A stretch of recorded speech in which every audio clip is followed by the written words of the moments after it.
server here right now, for example. You understand? I use my VMware to create this operating system. When you open it, your hard drive has this extension, VMDK. You understand? You will remember that the file that we often use to open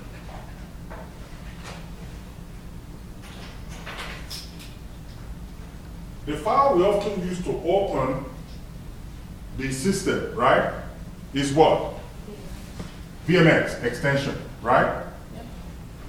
But your hard drive itself is VMDK. The rest are log files and configuration files, your memory.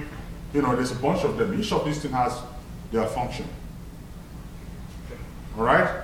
This is more or less like your start button file, your VMX, and then you also have your VMSD file, you have your dump file, memory.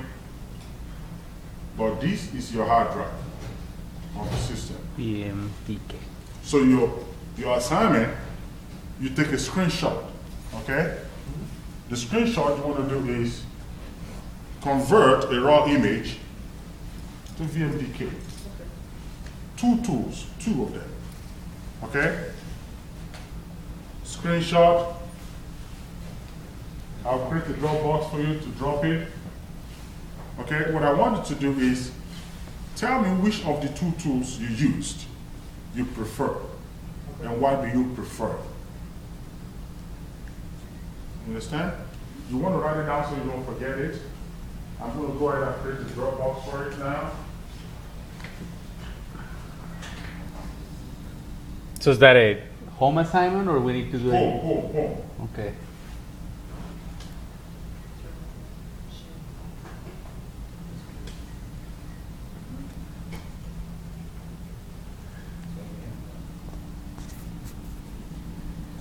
Are you looking for something command line or? Proprietary? What is it? You're looking for something command line for Linux? It doesn't matter to me, whether Linux or Windows or whatever.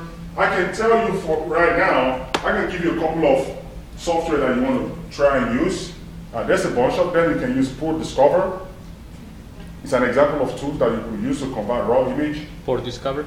Yeah, Port Discover. Well, You can download VMKS tools. You can try it, okay? Use at least two. And tell me which of the two you prefer. When you run it, take a screenshot, okay? To show me that you actually did it and it worked. So next week you'll give us feedback on that? Next week we're actually going to be using it. Okay. As one of the case study. Okay.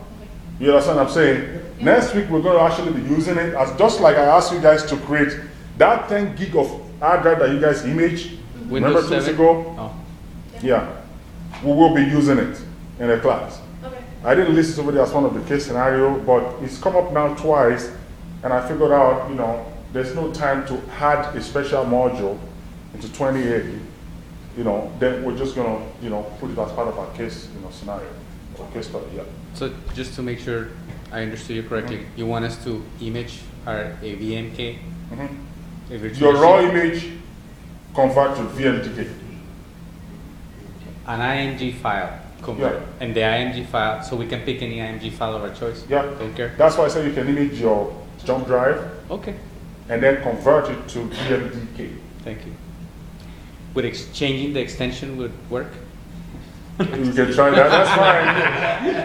Wow. You can try that, you know, and I won't say anything. But then, when you get back to the class, remember what you do is what you're going to eat, right? It's what you cook is what you do. There's a saying that say, you cook it, you eat it, right? Okay. Because generally what happens is, when we get to the class, we're going to be mounting that image. You understand? So, We're going to mount it as we're going to be mounted. So when we get back to the class, that 10 gig of hard drive that you guys create, we're going to be converting it later to VMDK. You understand what I'm saying? And then once you convert it, then we're going to mount it on VMware. So let's say I have another Windows 7 VMware.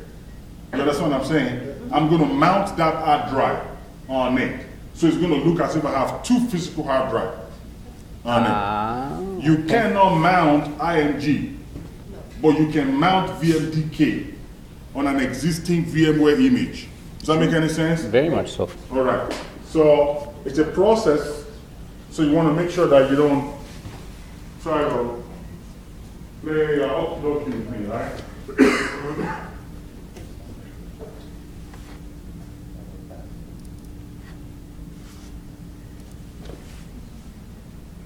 Got all that?